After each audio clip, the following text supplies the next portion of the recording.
very much for joining us. Good afternoon and welcome to the final lunchtime webinar of 2025 brought to you by iXchange, where we help you level up your health. My name is James. It's good to see all of you again. Thank you. Now, today, exciting lineup ahead. We have for you our doctors who will be sharing practical preventive health tips to help you stay active, pain-free, and in control of your well-being, both at work and beyond. Now, the doctors we have today are amazing. Now, the first doctor we have for you, Dr. Bhavesh Doshi, gastroenterologist from Glen Eagles Hospital. The second doctor, Dr. Lee Yufei, family physician of Parkway Shenton Executive Health Screeners from Glen Eagles Hospital as well, and Dr. Sim Hong Gee, urologist from Glen Eagles Hospital. Now, thanks to you for being here today. For those of you who have questions, please do type them into the chat box and we'll get to them during the Q&A segment later on in the show. Now, if any more questions do come up during the speakers whilst they're presenting, please feel free to submit them through the Zoom chat anytime of your choice. So, ladies and gentlemen, without further ado, I'd like to bring you Dr. Bhavesh Doshi, gastroenterologist of Glen Eagles Hospital. Here he is. Thank you very much, James. So my name is Dr. Doshi. So the topic of my presentation is on food, stress, and our gut, and when it's time to investigate. You've heard a little bit about me. My name is Bhavesh Doshi. I am a senior consultant gastroenterologist. I was the director of endoscopy at the National University Hospital, and my focus and my area of expertise is in both simple endoscopy, which is gastroscopy and colonoscopy, and also complex endoscopy. So this is a bit of a hybrid meeting. So I'm here in person, and obviously you're viewing this from your workplace. So I hope you enjoy the next 20 minutes or so. The focus of the talk is going to be discussing the gut-brain axis, the symptoms that arise because of stress and how stress affects the gut, the type of symptoms, the diagnosis, and our approach to it when you present to a doctor with these sort of symptoms, and how we investigate and manage these symptoms. So about 2,500 years ago, what some would argue as the father of modern medicine, Hippocrates, said that all diseases begin in the gut. And he is right.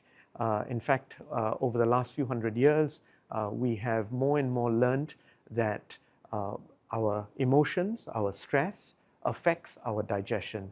So this picture illustrates a fur trader about 200 years ago in Canada who was injured from a gunshot wound to the abdomen. He developed a hole in his abdomen, which was a chronic hole. So it was an opening into his stomach. So this was an excellent opportunity because he healed completely otherwise. It was an excellent opportunity for the doctors looking after him to examine his digestion, examine his intestinal tract in his day-to-day function. So they inserted a tube through the hole and they assessed how he digested his food during periods of stress, when he was happy, and when he was sad or upset. And what they found was that the digestion was never as good when the patient was stressed compared to when he was in a happy mood. So we know from several hundred years ago and even thousands of years ago that there is a significant communication between the brain and the gut. Now, it's not just a one-way communication. So it's not just the brain telling the gut what to do. It's actually a two-way communication. There's constant communication, both through the nervous system, but also through hormones and chemicals that are stimulated both by the brain and by the gut. This is obviously co-founded or contributed by other factors such as our diet. So if we have a diet which is very rich in processed foods and fast foods and things like that, that will add to our gut reaction to stress. So I think it's all a completely a huge cohort of factors which make a difference to our digestion. Additives in food, processed foods, alcohol has a huge impact on our gut function and our gut microbiota. Now, there are things we can do to improve our gut function, and this is having a healthy diet, less processed foods, more fresh fruit and vegetables, having breast milk during your childhood makes a difference to your gut microbiota, and obviously in adulthood, increasing foods that promote good bacteria in your gut. So there are prebiotics, which are nutrients for the microbiota in your gut, which are called probiotics. So there are several symptoms that can occur as a result of stress affecting the gut. The most common symptom that we see is gas and bloating. This is often related to chronic stress. So patients who have chronic stress in their life experience a change in the microbiota in their gut, and oftentimes they get gas-forming microbiota, which tends to produce too much gas, and as a result of which the patients have gas and bloating symptoms. So there's a clear link between the stress and the gut bacteria. They can often present with abdominal pain and cramps. Many of these patients may have symptoms of IBS. They may have hypersensitivity syndrome, whereby they may have acid reflux, both normal and abnormal amounts, but presenting with symptoms despite having normal amounts of acid reflux. So heartburn is not an uncommon feature for patients with stress. Some patients may present with constipation and diarrhea. Both of these can be consistent with stress-related symptoms, but as a doctor, we would often want to investigate further to ensure that there are no red flag symptoms and any significant pathology underlying. So this is a busy chart, and I'll take you through it. I want you to look at the left-hand side of the table where we look at acute stress. Now, acute stress is, if I give you an example of a scenario, if you're in the middle of a jungle and a tiger is chasing you, that's acute stress. Now, that has an effect on the gut. That situation stimulates immediate release of adrenaline in your body and brain impulses from the brain to the gut to stop you from going to the toilet or doing other daily functions so that you can escape that scenario and get to a place of safety. So that's a good thing. Acute stress on occasion is a good thing. It works on the gut to protect your body and to get you into a safe situation. But prolonged stress or chronic stress in studies have been shown to affect the microbiota in your gut, and in actual fact it increases the amount of unhealthy microbiota in your gut. So I think the relationship with stress is more to do with chronic stress rather than an acute event, an acute stressful event. So when we see a patient with symptoms, we need to decide, is this something which is functional, which we group as conditions such as irritable bowel syndrome, SIBO, which is small intestinal bacterial overgrowth. Now, this is a condition whereby you have too much bacteria that produces gas in the intestine. Or we describe it as functional, which is where we have almost hypersensitivity to normal responses within the gut. We have to distinguish between functional and organic. Organic is where there is organic pathology. There is a structural abnormality within the gut, within the stomach, within the colon, or within the small intestines, or any of the structures outside of that, but within the abdomen. So these include things like inflammation, ulcers, polyps, and sadly, we do see some cancers once in a while. So our job is to take a history to find out more about the symptoms from the patients. We may do some basic tests like blood test, we might do some stool test, and if we detect any red flag symptoms, which we'll talk about in a few slides down the line, we may do further detailed investigations. So one of the commonest things that we find is lactose intolerance. Now, in this part of the world, about 90% of our population is lactose intolerant. So it's not an all or nothing situation. It's, we all have some degree of enzymes that allows us to digest milk and milk-based products, but each one of us has a different amount. So we know over time we can work up what our natural amounts of lactose intake can be. So for myself, as an example, I can drink about 1 liter of milk without having any symptoms, but I know several patients who may be only able to tolerate between 1 and 2 tablespoons of milk. So everyone has a variable amount of lactose intolerance, but that's usually where we start. And we can do simple tests. We can actually recommend patients do a breath test to identify whether they have lactose intolerance. But oftentimes it's just getting a history from the patient and identifying that they're having too much lactose in their diet. The other thing we can do is SIBO testing. SIBO testing is where we do a breathing test for patients to identify whether they have too much bad bacteria in their intestines which are breaking down food products that they're eating into gas. So this is a relatively simple test, but it's such a common condition that oftentimes just taking a good history from my patients, I'm able to identify that, and we're able to treat it without the need for additional tests. There is some increasing interest in gut health testing. So this is a very interesting concept. It's a work in progress. Essentially, we know that all of us have a slightly different microbiota profile. We know that some patients who have very bad gut symptoms may have a very abnormal gut profile, microbiota profile. And so this concept is designed to examine your stool sample and to be able to give you a complete workup of your normal healthy gut microbiota and to tell you whether you're missing some of these microbiota.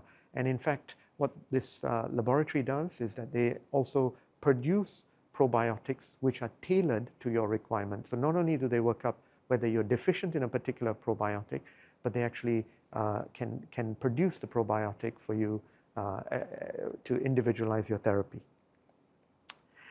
Red flag symptoms, I think red flag symptoms include things like blood in the stools, unexplained weight loss or unintentional weight loss, persistent symptoms, nighttime pain, pain that is not responding to medicines, and a strong family history of cancers. I think when a patient presents with these symptoms, we typically want to investigate further. We may do more invasive tests, and some of these tests include endoscopy, which is a gastroscopy, which is a scope to look inside the stomach, and a colonoscopy, which is to look at the large intestine. And we also do some imaging to have a look at the abdomen. So many people don't understand that actually when we're examining the abdomen or when we're trying to determine what is causing the symptom in the abdomen, we would broadly divide it between two main structures. We would divide it between hollow structures, such as the stomach and the colon, and solid structures in the abdomen, such as the liver, the gallbladder, the bile duct, the pancreas, spleen, kidneys. Each of these structures, the hollow structures requires different types of tests, and the solid structures require different types of tests. Typically for the solid structures, like your liver, we can arrange an ultrasound, we can do a CT scan, or we can do an MRI scan. Each has their advantages and disadvantages. The ultrasound is very good for looking at the solid structures in your abdomen, but it can't see your whole pancreas. A CT scan is excellent for looking at the solid structures in your abdomen, and it can see your pancreas, but it does carry some radiation.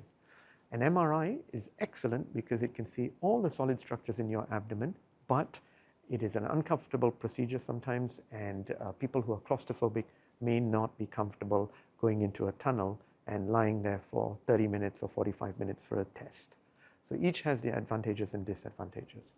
Now, why do we add on scopes to that if we're already doing a scan? Well, we're looking at a different structure. With the endoscopy or gastroscopy, we're looking inside the stomach and the duodenum. With the colonoscopy, we're looking at the large intestine. Now, there are specialized scopes that allow us to look at the intestines in between the colon and the stomach. These are called enteroscopies, and we generally, thankfully, don't need to do that frequently because it's an extremely long procedure, and it can involve an overnight stay in hospital post-procedure. Now, why do we do the endoscopies? Well, we do the endoscopies because we're looking for pathology within the stomach or the colon. So in the stomach, typically we're looking for ulcers or inflammation. We're looking for Helicobacter infection. Sometimes we do find polyps in the stomach also, and we should remove these polyps because we know that removing polyps reduces the chance of lesions growing and potentially becoming cancers. We have very strong data for the colon to say that if we did a colonoscopy on a patient who didn't have any symptoms and we found a colon polyp and removed it, that we can reduce the risk of cancer developing in that individual. So there is extremely strong data to promote the need for removing polyps during colonoscopy. So once we've done all the testing and we have identified that there isn't any serious pathology, then we can approach it in a very structured manner. We initially start with stress management. So we can do things like mindfulness exercises, cognitive brain therapy, yoga, just simple exercises, breathing exercises, those sort of things can help us cope with stress better. Usually that needs to be done in combination with either diet or medication. So if we're prescribing medicines, we prescribe medicines that reduce acidity in the stomach. We prescribe patients that medicines that actually reduce spasm in the intestines. And there are several probiotics which are shown to be beneficial in patients with stress-related IBS type symptoms. We sometimes talk to them about altering the diet. Now, I'm sure some of you have heard of a FODMAP diet. A FODMAP diet is essentially, a low FODMAP diet is essentially having foods that contain certain sugars that don't get broken down by the bacteria in the gut as much as other foods. So there are high FODMAPs and low FODMAP foods. The ones that we want to avoid are high FODMAP foods. So I'll just go through this table with you. I know it's a long table, but just as a general guide, there are certain fruits, apples, mangoes, tin fruits that we want to reduce it. Not completely stop, but I would say reduce it because they contain sugars that get broken down in the intestine into a lot of gas. Obviously milk-based products, beans and certain other vegetables are best to avoid because they produce a lot of gas. Now, I typically don't like to put patients on a long-term low FODMAP diet. I would try it for between 2 to 4 weeks, and then I would tell them to start to introduce these diets in their food. An alternative to the high FODMAP foods are this list of fruits and vegetables. And there are many sources of milk that are available nowadays which have low lactose or no lactose. There's also cheeses that you can try, which are hard cheeses. They generally contain lesser lactose. And in terms of fruit and vegetables also, there are multiple options that you can see. And I'm happy to share this list with anyone who's interested later. So I think in conclusion, we need to think of the effect of stress and the gut in a very wholesome manner. There are several factors that are involved in contributing our response to stress, particularly our GI response. There are some things that we can change. There are some things we can't. Our genetics we can't change. The mode of our delivery, the way that we were born, either through a normal delivery or cesarean section, has an effect on the gut microbiota. We can't change those things. But what we can change is the foods that we eat, our mindfulness and our stress, how we respond to stress, our social interaction with people around us helps us deal with stress better. The environment that we live in and the pollution that we come into contact with, the chemicals that we ingest, the supplements, the medicines that we take, and exercise. All of these have a major effect on our gut and our brain. And I think it's important to put it all together and not just focus on one step. Having good sleep, plenty of rehydration, avoid missing meals, managing your stress, taking a break from your work, even a 5-10 minute break from your work helps. And regular screening, I would say we would follow regular screening from the age of 45 or even younger in patients who are having severe symptoms. So if there's one point I would like you to take away from this is that if you've been having persistent symptoms for more than a month, then I think it's important that you go and see a doctor and get it checked out. Thank you very much. Thank you, Dr. Bhavesh. Thank you very much, sir. Thank you, James. Thank you. Okay. Wow, that was a great session. And once again, that was Dr. Bhavesh Doshi, gastroenterologist from Gleneagles Hospital. Now we truly understand the powerful link between food, stress, and gut health. Now, please do submit any questions you may have for Dr. Bhavesh in the chat, and we'll get to them during the Q&A session later on. Now, next up, we have for you Dr. Lee Yufei, family physician of Parkway Shenton, executive health screeners at Gleneagles Hospital. Now, Dr. Lee is a family physician with very special interests in chronic disease management and women's health. Now, today she's here to talk about precision wellness. How do you make the most out of your health screening? So, ladies and gentlemen, Dr. Lee. All right, hi guys. I'm Dr. Lee from Parkway Shenton, Executive Health Screener. So I believe most of you from the audience have gone through health screening in the past, but how do we make the most of it? So that's what I'm going to share with you today. So I practice at Executive Health Screener, Glad Eagles Hospital. Right, so everything starts with this. What exactly is health screening? So basically, the health screening helps us to detect any potential diseases or medical conditions. Usually, it will include a consultation with the doctors and also a physical examination by your physician. So after that, there will be laboratory works done. There will be radiological studies done as well, and other diagnostic tests if indicated. So not only, my patient, some of my friends, even my parents, sometimes they will tell me that it has been a while since my last health screening, and just, can I just postpone it this time around?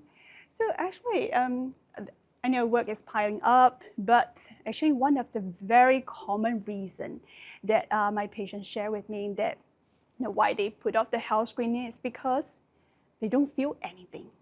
So I don't feel anything means that there's nothing wrong going on in my body, right? But actually it doesn't work this way. So I always like to take diabetes as an example. So in the beginning, when someone has an impaired sugar levels, they might feel nothing. So they can go to work as usual. They can participate in the exercises, in the daily routines as usual. Everything is just same as usual. But as time goes by, after a few months or even after years, when this impaired sugar control just goes on, there will be this accumulative injury to the inner lining of the blood vessels. And that's when things started to manifest. Some people may have this craving for water that is so different from that baseline pattern. Some people may have a weight loss or weight fluctuations. Some people may experience recurrent infections. So although nowadays there are so many wonderful treatments for diabetes, but I would say if we can detect things earlier, in the earlier stage, it will be much easier for the medications to work, and it will be much easier for us to reduce the complications that is brought by this impaired sugar control. And I believe everybody agree on this. Early detection saves lives. Right, so let's move on. Right, so we have different types of health screening. So for the basic health screenings, they can be conveniently conducted within our GP clinics. So it offers a general evaluation of the health.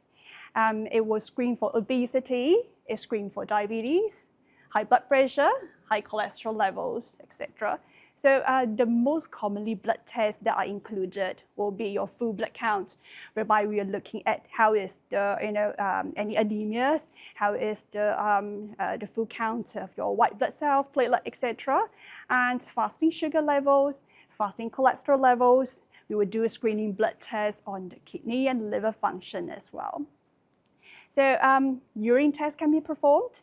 So in the urine test, it's not just a simple test. It tells us a lot of information, whether there is any sign of inflammation, any excess sugars, which can happen in those with impaired sugar, and any protein leaking from the kidney.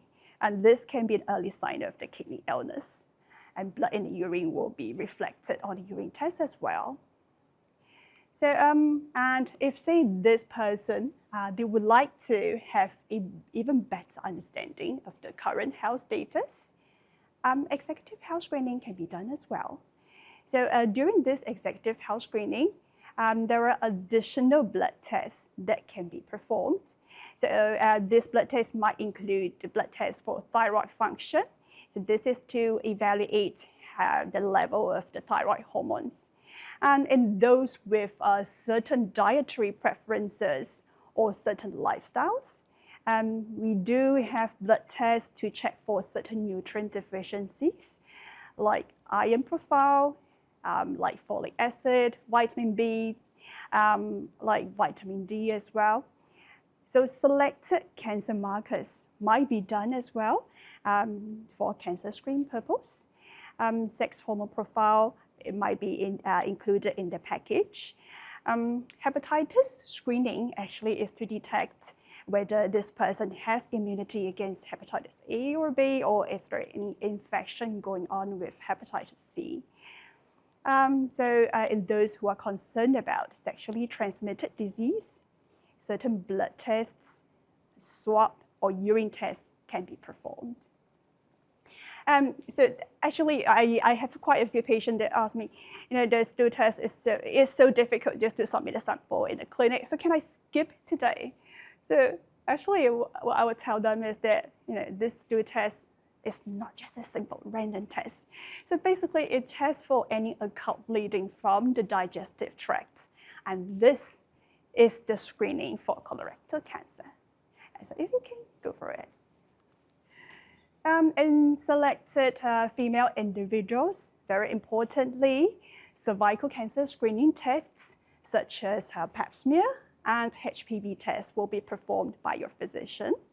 And in those who have the needs for breast cancer screening or screening for other breast conditions, mammogram or ultrasound of the breast can be performed as well.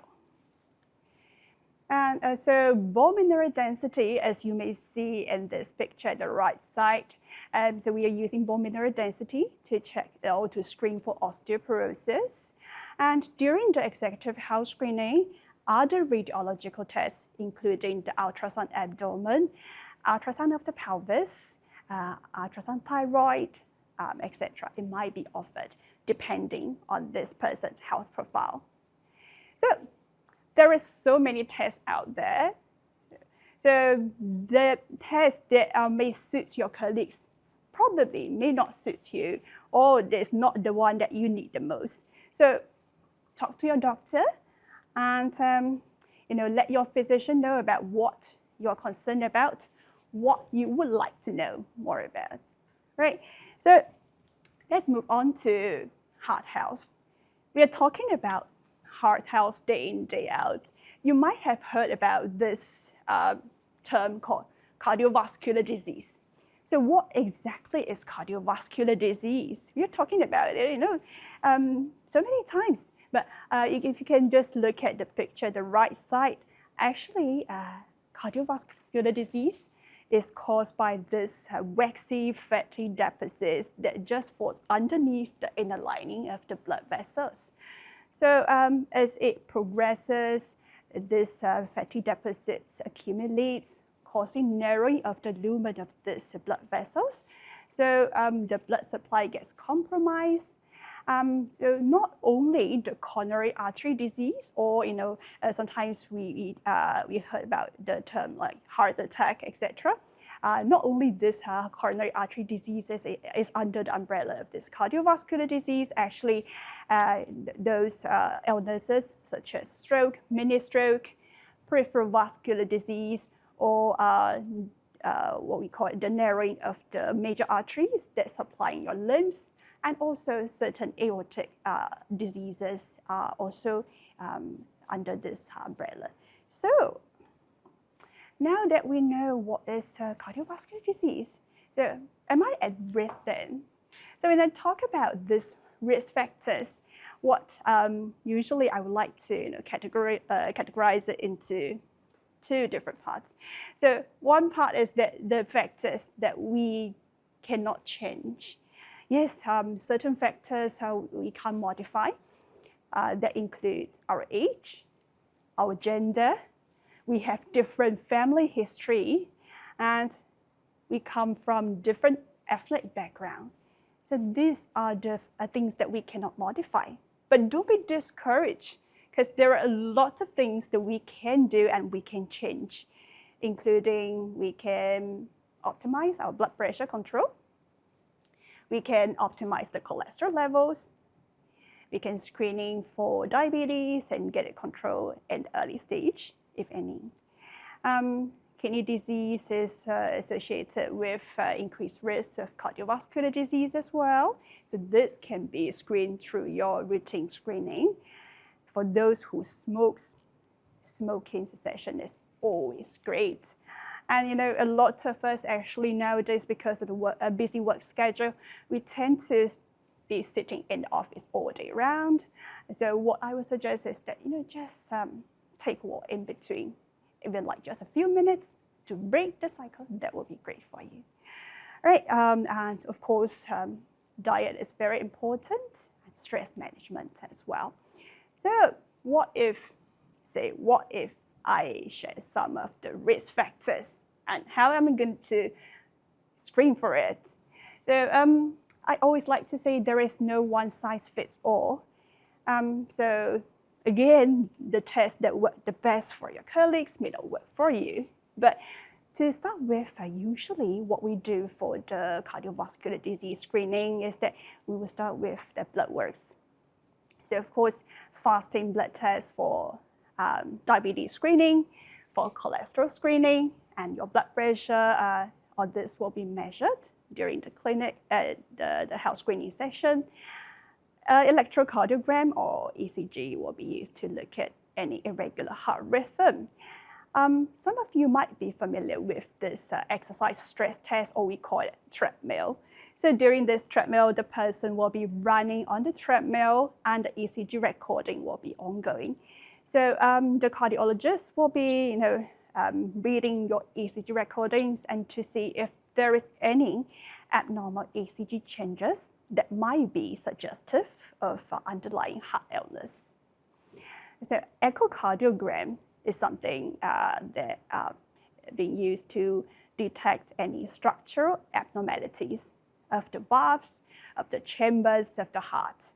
And in those selected high-risk populations, other tests such as calcium scoring or CT coronary angiogram might be performed if it's indicated. So CT coronary angiogram is a test that this will require injection of a special dye into the blood vessels so that it will highlight your heart arteries and it will tell whether any narrowing of the heart arteries, and if so, what's the location, and this will guide the treatment subsequently. So in a small portion of population, people may have started to have very high cholesterol from a very young age.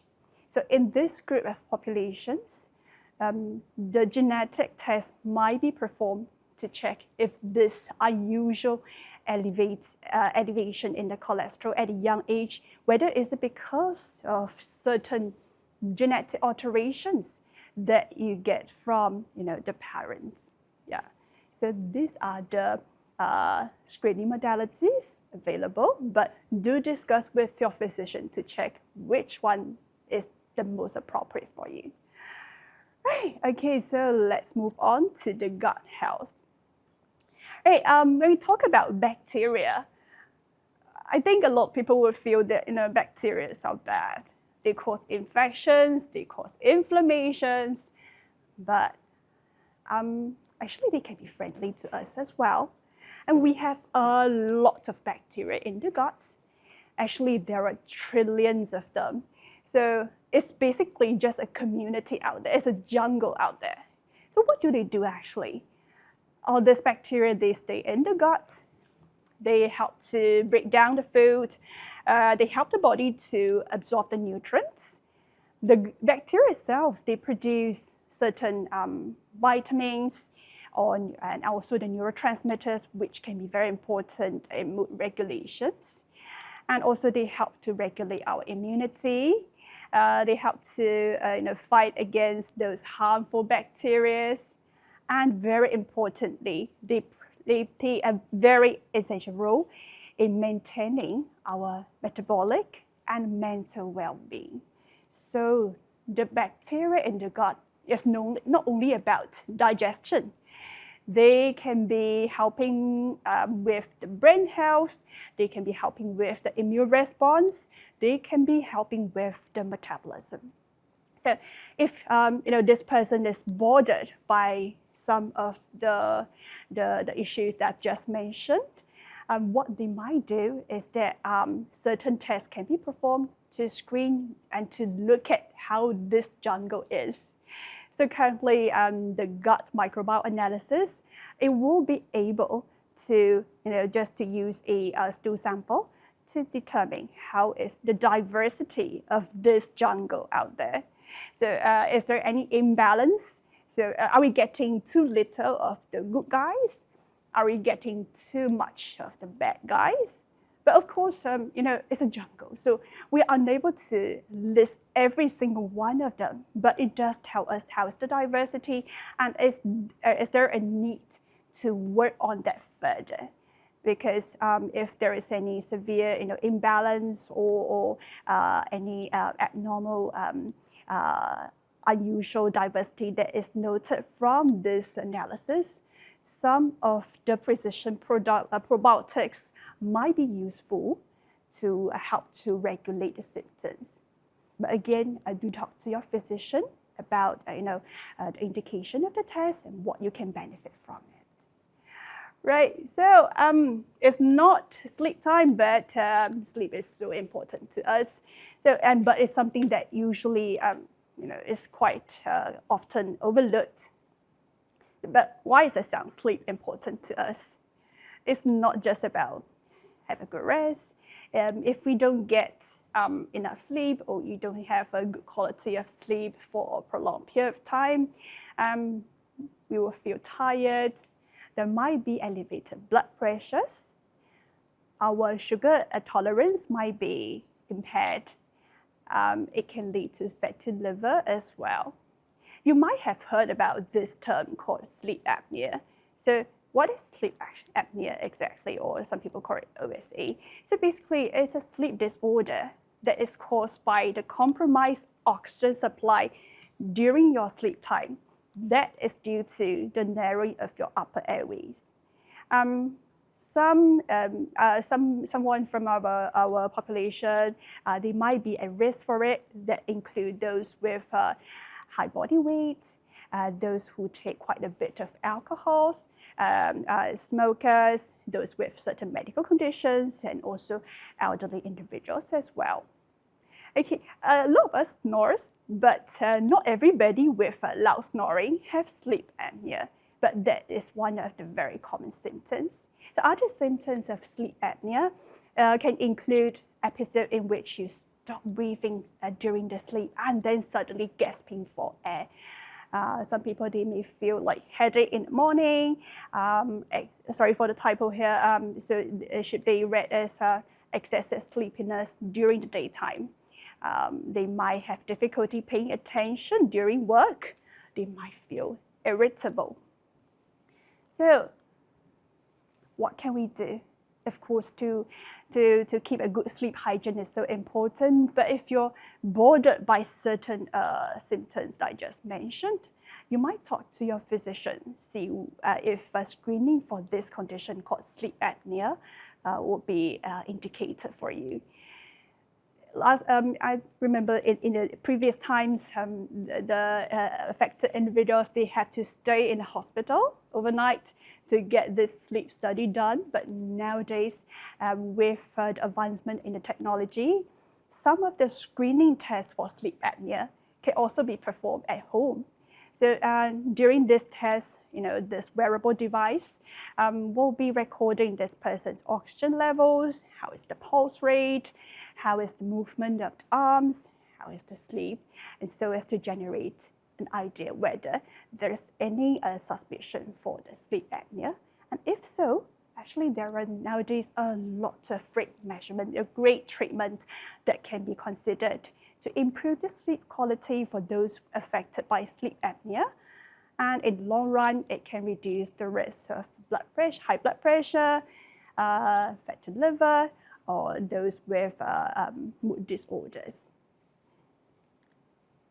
And for those who have concerns about their cognition or cognitive health, a digital brain function test will be an option to go for. Some people may ask about MRI scans of the brain. Actually, for MRI scans, it will be mainly to assess for the structures of the brain.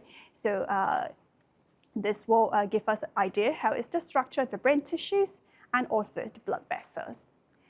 Right. And So actually, I do understand a lot of us also suffer from chronic joint pains, either from previous injury, trauma, or just from our sedentary lifestyle. So nowadays, with AI-powered technology, our physiotherapists actually they are able to evaluate or to assess for the strengths, the balance, the mobility of our joints more precisely using the different devices, and this will help them to one step further to help us to restore the movement and function if this has been affected by the previous injury or trauma in the past. And in those who are concerned about their body composition, etc., DEXA body composition analysis will be available as well. So again, there are so many tests out there, but I will still encourage you that, just to make the most of your screening, talk to your physician to share with them what's your previous, what you have gone through in the past, any past illness, any illness that run in the family, any concerns that you have regarding your health status at this point in time, so that your physician will suggest the most appropriate screening test for you. And that's the end of my sharing today. And thank you for tuning in during the lunch break. Thank you, Dr. Lee. Thank you. I've learned so much from you. It's been an absolute pleasure having brilliant doctors during this session. Now, ladies and gentlemen, the next doctor is going to be amazing as well. But before we go there, again, we'd like to invite you to put your questions into the Zoom chat so we can address them later on. Any questions that you may have to any of the doctors, please put them into the Zoom chat right away. Now, ladies and gentlemen, the next brilliant doctor we have for you is Dr. Sim Hong Gee, urologist at Gleneagles Hospital. Now, Dr. Sim is a urologist who specializes in robotic surgery for complex cancers of the urinary tract, including prostate, kidney, bladder, testicular, penile, and adrenal cancers. Now, he has extensive expertise in advanced procedures as well. He's also a council member of the Academy of Medicine Singapore. He's previously served as the president of the Singapore Urological Association, chairman of the chapter of urologists, and director of the Urologic Oncology at Singapore General Hospital. Now, this man is amazing. Ladies and gentlemen, our final speaker for today, please, let's welcome Dr. Sim. Here we go. Thank you. I hope you can see me.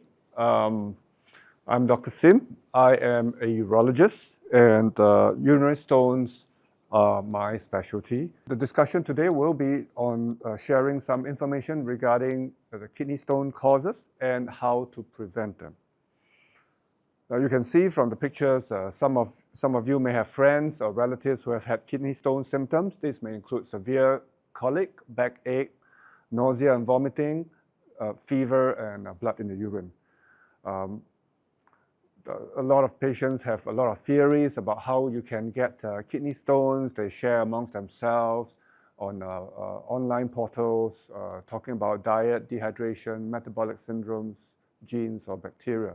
So I'm here to clarify whether your next bowl of kway chap or chicken rice or drinks will help you or help you to get a stone or clear the kidney stones.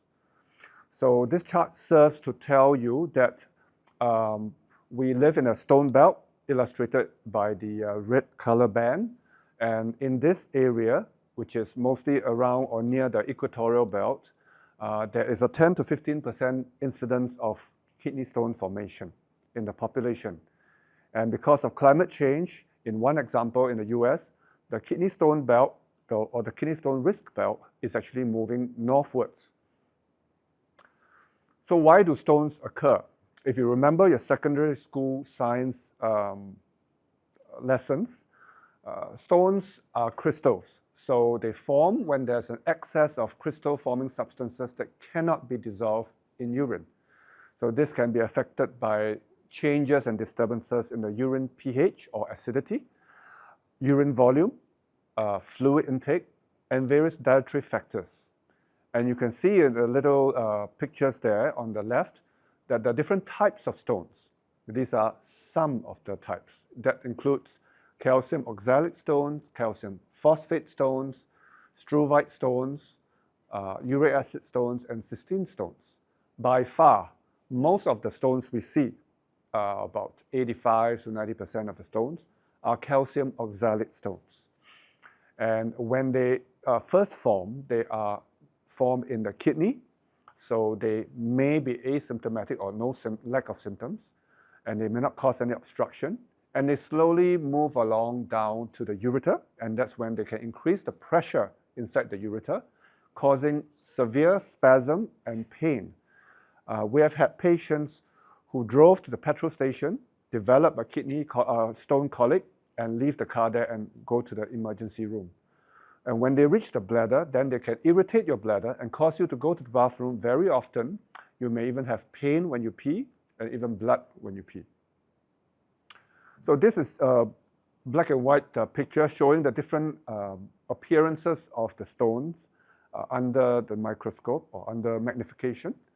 So broadly speaking, it's easy for us to group them into 3 categories. Non-infection stones, that's calcium oxalate stones, calcium phosphate stones, uric acid stones. Typically uric acid stones are associated with increased weight. There's also a group of infection stones. These are the struvite stones. These are precipitated by urinary tract infections. Of course, there's also genetic stones. These tend to run in families. The most common are the cystine stones due to a defect in the transporter genes. So calcium oxalate stones are going to be the main focus of my discussion today because they are the most common and the one that you are likely to encounter, or your friends and relatives are likely to encounter when they talk about kidney stones. So it can be associated with medical conditions, and of course for that you need a diagnosis by an experienced urologist. This may include hyperparathyroidism, which is a hormone imbalance, renal tubular acidosis, which is a kidney condition, fat malabsorption, which is a gastrointestinal condition, and hypocitraturia, which is an abnormality of the urine concentration of citrate, which is a urologic condition. In most patients who have stones for the first time, and predominantly calcium oxalate stones, and no family history of metabolic abnormalities, we will usually treat the stones and not evaluate much further. But there are others who have repeated episodes of urinary stones, complex stones, uric acid stones or gout, calcium phosphate stones, type 2 diabetes, obesity, high-risk kidneys, such as those with 1 kidney or patients with transplant kidneys, or children with stones. They are the ones that we evaluate further. And this may include analysis of the stone when we do remove it, or fragments of the stones, and blood tests, urine tests for the stones, for the patients, and further imaging that may include X-rays, ultrasounds, CT scans, and so forth. But I think for most of you, the focus today is on food. What kind of food to eat, and maybe more importantly, what kind of food not to eat to minimize your risk of calcium oxalate kidney stones. This is going to be presented in a series of charts illustrating the background scientific data that back our recommendation today. In this paper by Loris Borghi and his group from Italy, essentially it shows that patients who drink more water, fluid, more than 2 liters per day compared to those with normal drinking habits, have a lower occurrence or recurrence of stone disease, and the interval to recurrent stone disease is also longer. So conclusion, drink more water. The other question that most of you will have is, does calcium restriction reduce calcium stones? So Gary Curhan from Harvard did several studies on stone diseases. This is one of them. He looked at questionnaires completed by 45,000 people over a 4-year follow-up, looking at stone events, that means formation of stones. And essentially, these numbers or this analysis suggest that when you have more dietary calcium in your diet, you actually have lower risk of symptomatic kidney stones. This is another paper by Loris Borgi. And in this case, he looked at two groups of people, one with low calcium diet and no restriction on salt and protein, and another group with normal calcium diet with restricted salt and protein, and look at the stone recurrence. So some of you may think that, well, if you take less calcium, maybe you have less stones. If you look at this chart, the dotted line is the group that has low calcium stones, and it suggests that in this group, they have higher stone recurrence rate, whereas the group with normal calcium diet, low protein and low salt diet actually have lower incidence. The relative risks are lower. Another study looked at the group of 91,000 women with no past history of stones, looking at the comparison between those who have normal dietary calcium and those who have supplemental calcium. In other words, calcium supplements from your favorite, I shall not name the company, but favorite brands. And does that help you to increase or decrease the risk of stones? So this study showed that high dietary calcium decreases or lowers your risk of symptomatic kidney stones, and supplemental calcium actually increases it. The role of sodium or salt in your diet is equally important.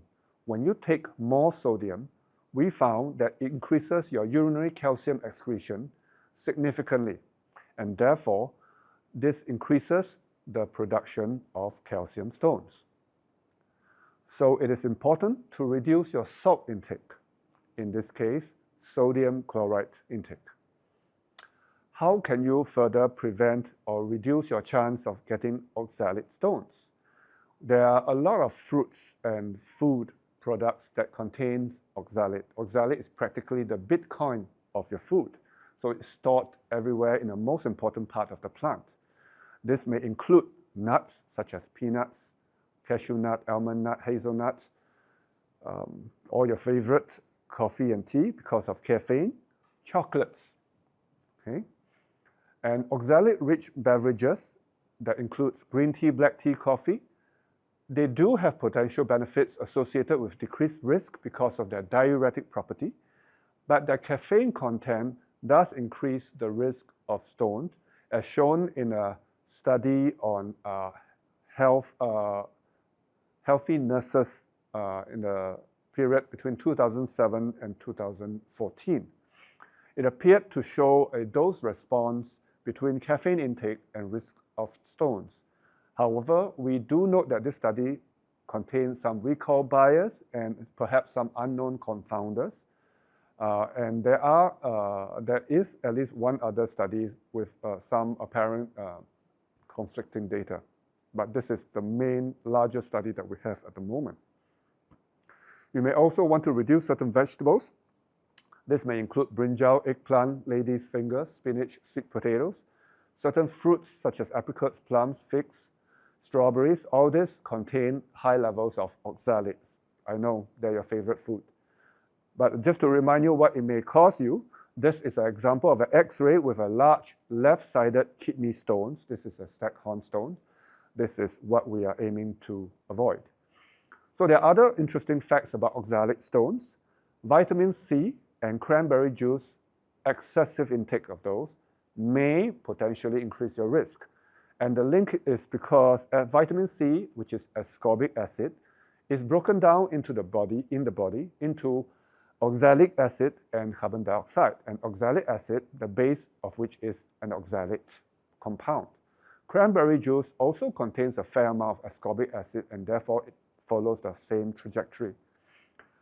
And from what I said earlier on, so it's important not to restrict dietary calcium in your food. That's natural calcium in the food. That includes dairy products, but not calcium supplements. That's not your natural dietary calcium. So, sorry, there's a bit of error in this line. So there are also other conditions that may increase the risk of production of excessive oxalate in your urine or hyperoxaluria.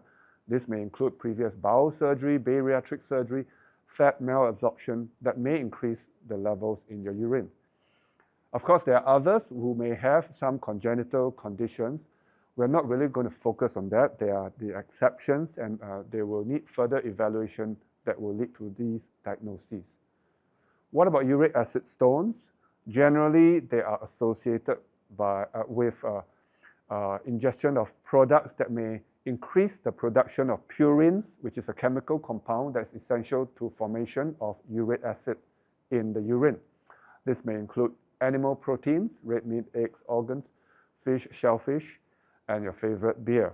So like what Dr. Lee has mentioned, generally eat or take your food in moderation and not in excess. Milk and cheese, low-fat cheese, they're generally fine. And if you have gout, you do have an increased propensity for uric acid stones because you have increased uric acid in your blood levels. And you may need to treat it, and some patients may need to alkalinize the urine with citrus fruits intake. Fruits, vegetables are generally fine. Animal protein, I've already elucidated that, and red meat and seafood produces the purines that increases the risks. Now, the DASH diet, or the dietary approach to stop hypertension, appears to be a middle ground where it allows us to recommend you a food that has high levels of fruits and vegetables and grains, medium or moderate levels of low-fat dairy, seafood, nuts, legumes, or beans, and low-salt red meat and processed food that may decrease your risk of kidney stone formation. There's also a discussion about microbiome earlier on by another speaker. And in this topic, essentially, we're looking at bacteria that may help to degrade oxalate into its component products and be excreted in the gut before they're absorbed, resulting in lower levels of oxalate in the bloodstream and urine, and therefore lowering your chances of oxalate stones. However, in some cases where this bacteria or the levels of the bacteria may be affected by changes in your gut, such as conditions of a gut dysbiosis or inflammation, it may change your susceptibility to stone formation. And the typical bacteria that has been studied is Oxalobacter formigenes. And in this chart, you can see that when they have a lower level or Oxalobacter negative patients, they are more likely to form more episodes of recurrent stones. So in summary, we're looking at a few key increase your fluid intake enough for your urine to be clear, take less salt, less animal protein, maintain a healthy weight, maintain adequate dietary calcium intake. Do not take calcium supplements if you have not been advised to. Maintain a healthy intake of fruits, juices, vegetables, fiber, and reduce oxalate-rich food. These are charts showing some of your favorite fruits and food with oxalate-rich content, including beverages, vegetables, fruits, proteins, and grains. So I'm going to leave this chart here, and I would like to thank you for your attention. Wow, I've learned so much from Dr. Sim myself. Now, ladies and gentlemen, we hope you had a great session, as we all did. We had brilliant doctors today, but shortly after this, we're going to bring you our lovely panel discussion. Now, before that, ladies and gentlemen, another thing that is super useful, I'd like to share with you, is the My Health 360 app. Now, it is a one-stop mobile app designed for you to manage all aspects of your health and wellness. Now, with My Health 360, taking charge of your health is really easy. You can always choose to teleconsult a Parkway Shenton doctor on demand or via appointment. You can book e-appointments or request for EMCs, find specialists, treatments, get a bill estimate, and more. So all you have to do is to scan the QR code that you're seeing on screen now to download the My Health 360 app today. Ladies and gentlemen, at this moment, we also like to share with you a very interesting segment that's happening right now. It is a health test that is now available through our clinics. It's called the Gut microbiome test. Now, this test provides a very in-depth analysis of your gut bacteria, helping you understand how your gut health may influence your digestion, metabolism, and overall well-being. Available at selected Parkway Shenton medical clinics. Now, for today's webinar participants only for our participants right now, the test is available at the very special rate of $360 instead of the usual $400. Now, this is customized for you. Now, after completing the test, you will also have access to personalized probiotics formulation designed just for you based on your individual results. Now, this is available at $85 for a 30 capsule bottle and can be purchased directly at our clinics after the test. Now, if you're interested, please scan the QR code that you see on screen to make the purchase directly. Now, this is amazing, and I'll be doing it myself as well. Ladies and gentlemen, at this moment, we'd like to welcome back our speakers, and they're sitting with me right away. And of course, at this moment, we would like to address all the questions you've been typing into the chat, and we really can't thank you enough for your questions. The questions are amazing and really detailed, and we're going to get to it right now. So welcome back, speakers. Thank you very much. Thank you. Appreciate that. All right, now let's take a look at the questions that we have from the crowd. Let's take a look.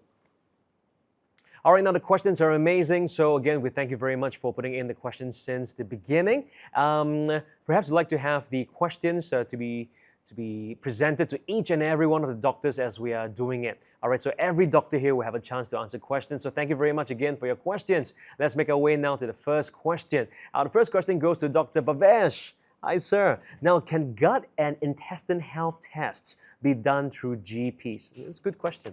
It's a good question. So I know that specialist gastroenterology clinics do offer this, and I think a lot of GPs will come on board. This is science in development, so I think more and more GPs will come on board. Amazing. Thank you very much, doctor. All right, next question goes to Dr. Lee. Dr. Lee, now for bone loss and bone building medicines for osteoporosis, now in the past I was told that none of the medicines can be taken for more than a few years at a time. Oh, but now I'm told that this is not true. Can you demystify this? Yeah, thank you for this question. This is actually pretty wonderful questions. So for osteoporosis, yes, there is one type of the osteoporosis treatment that should not be used for more than, for example, 3 to 5 years because of the possible adverse reactions of causing unusual non-healing of the jaw when you go for the tooth extractions or a certain unusual fracture of the thighs. But actually, first of all, the risk for this unusual fracture or unusual non-healing of the jaw, and the rate, the chances of getting it is very minimal. It's like less than 0.1%.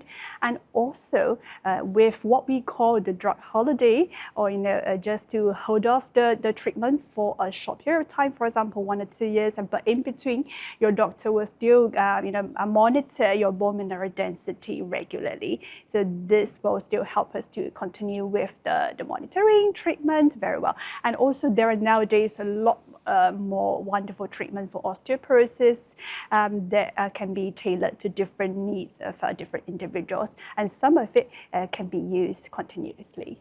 There you go. Thank you very much for your answer, Dr. Lee. Our next question goes to Dr. Sim. Now, sir, multivitamins typically have a very high vitamin B level, which is many times the RDA, which is the recommended dietary allowance. Now, whilst excess vitamin B will be excreted in the urine, does the consistent vitamin B overload or damage kidneys? Great to be here. Thanks for the question. I noticed that this question focused on vitamin B. Actually, vitamin B has been shown in some studies to be helpful in kidney stones, but like all vitamins, it should be taken in moderation. So I don't think there are actual studies to look at excessive intake or high levels of vitamin B intake in terms of damage to the kidneys, and I would say that that doesn't need to be done.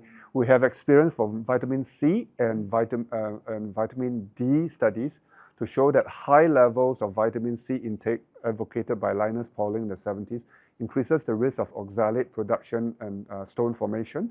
Vitamin D, specifically the components inside, can also potentially increase the risk of stone formation, I would say take in moderation.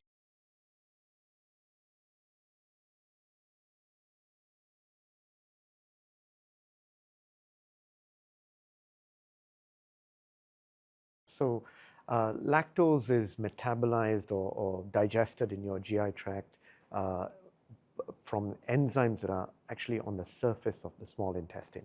Now, obviously, as we age, as everything atrophies, and including the digestive system also slows down.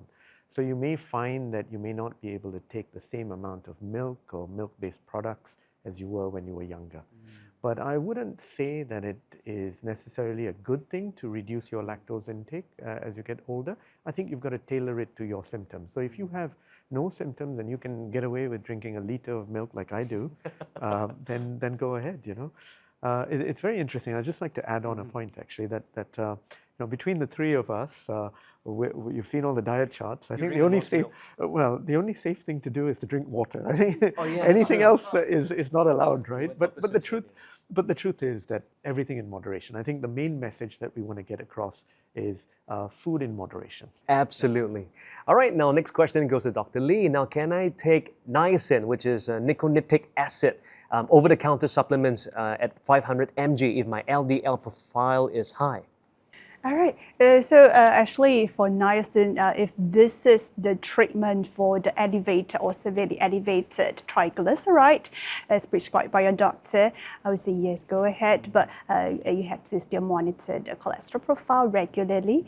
But if this just for general well-being, I probably feel that there is no such a strong need to do so. Okay, well answered. Thank you very much, Dr. Lee. Okay, let's take a look at the next question now. It goes to Dr. Sim. Now, sir, is there a risk of taking too much calcium supplements, for example, resulting in deposit in arteries, causing heart issues, kidney stones, etc.? Okay, so there are actually two questions, one about heart disease and one about kidney stones. I'm going to focus on the kidney stones part, and I would say that based on my earlier charts that I've shown, too much calcium supplements, that means not your dietary calcium, can potentially increase your kidney stone formation. This is shown by the Nursing Health Professional study, whereas the dietary calcium actually functions as a chelator for oxalate and prevents excessive oxalates from absorption. Thank you very much, sir. Our next question is interesting. Dr. Bhavesh, how do I know if I'm absorbing nutrients from food and supplements well? I know that's a great question, actually, and it's an interesting question. I think from a patient perspective, when you open your bowels, when you pass motion, and if you see fiber, if you see tomato skin and things like that, then that does not necessarily mean that you're not absorbing your nutrients. I think in a select group of individuals, we do look out for signs of malabsorption. So we're typically looking for their motion consistency. We're looking to see whether their motions float in the water. So they'll come in describing that.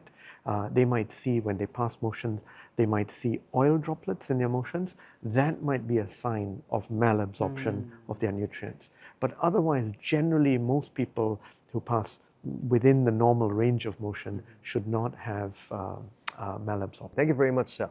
Okay, now next question goes to Dr. Lee. Dr. Lee, is frequent burping a cause of concern? Is it a sign that I may have silent reflux? What are the risks associated with silent reflux? All right. So for frequent burping, sometimes we do experience it on and off, sometimes during stressful periods or when we have a change in the diet. Overall, I think we still have to correlate with our other digestive symptoms or other systemic symptoms as well. But for silent stomach acid reflux, sometimes it might cause even indigestion, bloating in the upper abdomen. Some people may even have hoarseness of the voice, change in the voice. So I think the good way to tackle this, first of all, of course, take a look at your recent diet, see anything that can be modified from there. I think just now there is a FODMAP diet chart that can be very helpful as well. Yeah. So I think we can take it from there. Okay, now, Dr. Sim, now for a woman having frequent UTI, Is it safe to take a tablet of 50 mg of nitrofurantoin daily for the long term? Right. So nitrofurantoin is the antibiotic of choice historically for UTI, and there are still some physicians who prescribe it for the prevention or prophylaxis of frequent UTI. In today's context, we often use fosfomycin monoral or cephalexin for a lot of our women with frequent UTI, either on a scheduled basis, regular basis, or preventive prophylaxis basis after intercourse. This is particularly important if the woman is expecting to be pregnant or is pregnant, because these two medications are safe for pregnancy. Thank you very much, sir. Okay, now, Dr. Bhavesh, how do you prevent or improve gut health issues related to stress, apart from reducing stress? Yeah, so the obvious one, reducing stress or coping with stress. I mean, I think, it's more about how we deal with it. I mean, we can't stop stress, but it's how we deal with it. I think, as I showed in my presentation, it's a multifactorial thing. It's related to diet, our sleep, our sort of overall mental well-being. I think all of these play an important part, and I think taking out a single aspect of that is not really going to be helpful. I think doing it in combination is probably the most important. So there isn't a one pill or one solution for this.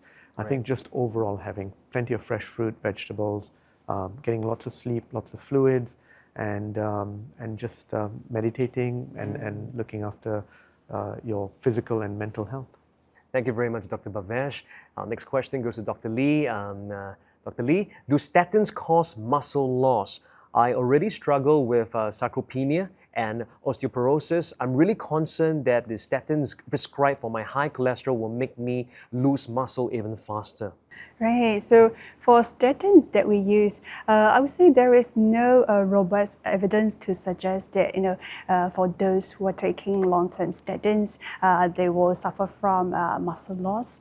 But of course, I would suggest that if there is osteoporosis, of course, there is a strong need for the specific treatment for osteoporosis on its own, and certain exercises like weight-bearing exercises, like Zumba, hiking, or this, that will be good for the bone health and to build up the muscle mass, to tackle the sarcopenia.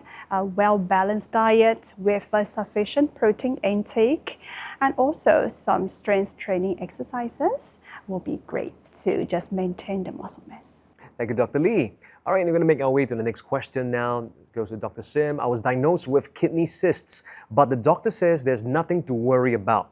Will these cause issues in future, including kidney failure and cancer? Okay, so we're kind of departing from kidney stones. Yeah? So there will be certain specific features that your doctor will be looking at when you have kidney cysts. So it ranges from simple kidney cysts, which are something that you don't really have to worry too much about, to complex kidney cysts, which may be a harbinger for kidney cancer. This will require detailed imaging studies, so I can't really comment about your specific kidney cysts. Even for simple cysts, we have large cysts that compresses on the kidney tubes and blood vessels that may affect the kidney function. They can also develop infection, and they can also cause bleeding, especially in patients who have kidney failure or on dialysis, who are frequent users of anticoagulant that may increase the risk of bleeding. So I would say that have a good, proper, comprehensive assessment by your urologist if you have been told you have kidney cysts, to assess your risks of complications. That's great advice. Thank you, Dr. Sim. Now, the next question, we're going to go to Dr. Lee now. Dr. Lee, for the gut microbiota test and the probiotic recommendation after the test, how applicable it is over time, since the microbiota can change through time? For example, during episodes of food poisoning, antibiotic use, etc. Must the test be done from time to time? Right. So for the gut microbiome test, for example, if this person has a certain health-related concerns, indigestion, issues with mood regulations, having challenges with immunity, etc., so they might consider going through this gut microbiome test, and if necessary, to also receive the precision probiotics treatment and see any response after that. It's not mandatory to have it, like our cholesterol follow-up, like like diabetes follow-up. You have to go through the routine tests regularly, so as to guide your treatment. For the gut microbiome test, yes, if you are during the treatment period, if you're experiencing new concerns, or if the body is not responding to what you have been supplying, or you have been receiving the treatment, then you might be considering just redo the test to see if there is any change in the jungle. Great, thank you. All right, now next question is very interesting. It's something I wanted to ask since I was a young boy myself. Now, Dr. Sim, any issues with frequent holding urine in the bladder? Will it damage the kidneys, kidney stones? Some of us busy people, no time for toilet. What do you think?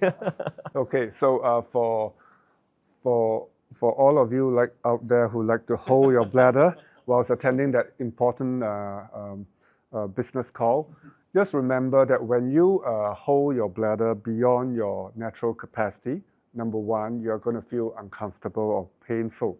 Number two, the urine is not emptied and there is stagnant urine, and that itself, if repeated over time, increases your risks of ascending urinary tract infection. In fact, I have some patients who travel frequently to some remote parts of the world, and they know that the next toilet stop, official toilet stop, can be a couple of hours away. And some of them will come back and tell me that whenever they go for these long hikes, they will come back with urinary tract infections. I think the increased pressure in the bladder cannot be that beneficial to your kidneys, in the sense that it increases the pressure, back pressure potentially, or risk of back pressure potentially to the right, the left, or both kidneys. This is evidenced by patients with chronic bladder outlet obstruction from an enlarged prostate, where the buildup in high pressure in the bladder over time, we're talking about years, eventually leads to kidney failure, and some of these patients present to us with acute kidney failure, and eventually we find out that it's because of all this obstruction, and indirectly they've been holding the urine for a long time. Oh, that sounds scary. All right, so if you need to go, please go. All right, so it's very important to do that. Our next question, Dr. Bhavesh. Now, I am fasting to manage insulin. How can this affect gut health? Okay, so again, good question. So you saw from my slides that one of the things that we encourage is to avoid missing your meals, avoid skipping your meals, and have regular meals, right? So that's in the chronic context. So long term, we would not recommend that you do prolonged fasting over a period of, say, more than 2 to 4 weeks' time, right? But short term, actually, studies have shown that you can actually improve certain good bacteria in your gut, particularly bacteria that produce short-chain fatty acids in the stomach, in the intestine. So short-term fasting may not be such a bad idea. Long-term fasting, I don't think it's a good idea. All right. Well, we heard that from the doctor. All right. So next question, Dr. Lee. How many hours of sleep is enough for a 55-year-old heart bypass patient? Be specific. Right. So again, there is no one size fits all, but in general, for adults, usually about 7 to 9 hours of sleep, that will be pretty good. But also it depends on different people's preference or health profile. In some individuals, even 6 hours a day that works for them very well. So I think if that's the case, don't be stressed if you don't hit the 7 to 9 hours. All right. Thank you, Dr. Lee. All right, now, ladies and gentlemen, next question. Dr. Sim, protein supplements or food containing protein, any contribution to kidney diseases or stones? Okay, so I think this must be coming from a gym rat who's looking at all his whey protein and protein shakes. So I would say that the most important thing you have to worry about is dehydration or relatively insufficient fluid intake when you take these concentrated protein supplements. Like what I said earlier on, protein intake excessively increases your risk of oxalic production, changes the acidity of the urine, promoting formation of kidney stones. So if you must have that supplement to build up your mass, do it with adequate hydration. Make sure you drink enough for your urine to be clear, and make sure you have enough water. Thank you, doctor. Okay, now we have time for final 3 questions. Next question, Dr. Bhavesh. We know gut health is very important. How do we choose the correct and right probiotics for oneself, since there's so many manufacturers and brands in the market? Well, he's right. Yeah, no, absolutely. So look, I think for the majority of us, having any simple probiotics, and to be honest, not even purchasing supplements, having a little bit of yogurt in your diet provides you with good probiotics, okay? And I think that should be enough for the vast majority of us. Now, there are a few individuals who are very troubled by functional symptoms. So they've had tests, they've had endoscopies, colonoscopies, scans, nothing's been found to be abnormal. And in those individuals who we give generic probiotics and they don't work, then I think gut health testing is helpful. There's no point taking one probiotic which may be good for one individual may not necessarily be good for another individual. They may already have plenty of that particular bacterium in their gut, so they may not need that. So I think the way moving forward is going to be individualized gut health testing and probiotics to manage that particular individual. There you go. Which reminds me, we do have the gut microbiome test, which I've told you earlier about. So grab it while it's still here. All right, now next question, Dr. Lee. How do you reduce body fat? Is there a clinical way to do this? Right. So Stop eating. so how to reduce the body fat? All right. So of course, the first thing that we should be looking at is how is our lifestyle, right? Yeah. So we should embark on review our diet to see if are we taking too much of the sweet beverages. Are we taking too much of the rice noodles, etc.? And for those who loves, certain desserts or certain foods that contains high amount of saturated fat or trans fat, you might want to just modify the diet a bit, and also regular exercises will be so helpful. For general population with no certain medical conditions, usually if you can try to achieve about 2.5 hours of we call moderate intensity of exercises per week. So this can be Zumba, this can be cycling, can be just jogging, or can be working out with your buddies in the gym, just join a class. So there is a lot of ways to do so, but if you're looking at in those who have concerns about weight management and seeking help and to see if there is any medical treatment can be used for. Yes, there are medications available for weight management, but do talk to your doctor to see if there is any indication or whether is there any potential adverse outcomes that might affect you. Right, thank you very much. Now the final question, Dr. Sim. Now sir, how do you get rid of kidney stones naturally without any medical procedures? Okay, I think we're looking at a 3-part answer to this. The first part consists of 3 words: water, water, water, right? And aside from that, we're talking about kidney stones that have already been formed. The second part is in patients with known metabolic stones such as uric acid stones, adjustment of the urine pH through salt solutions. We're talking about alkalinization of the urine can help these patients, but you need to get tested because most of the stones we see are not uric acid stones. The third part is if you have a tiny stones and you want to physically remove it without a surgery. There have been studies where physiotherapists put patients on an inclined bed, head down, and try to cup the back and try to get it out. Wow. But don't do this at home, right? Talk to your doctors about that. That study has been done, but it's not a routine or standard of care. Thank you very much, sir. All right, so ladies and gentlemen, now we thank you very much for your questions. Now, unfortunately, we can't get to all of them due to time, but we greatly appreciate you for spending your lunchtime with us. This is the final lunchtime segment, for this year, and we hope you found this webinar useful. Now, once again, thank you very much, Dr. Bhavesh. Thank you, Dr. Lee. Thank you, Dr. Sim, for taking time to share with us all about how you take charge of your everyday health. Now, before you go, ladies and gentlemen, now please do share your feedback on today's webinar via scanning this QR code. Now, the first 20 participants will walk away with a $10 Grab transport voucher.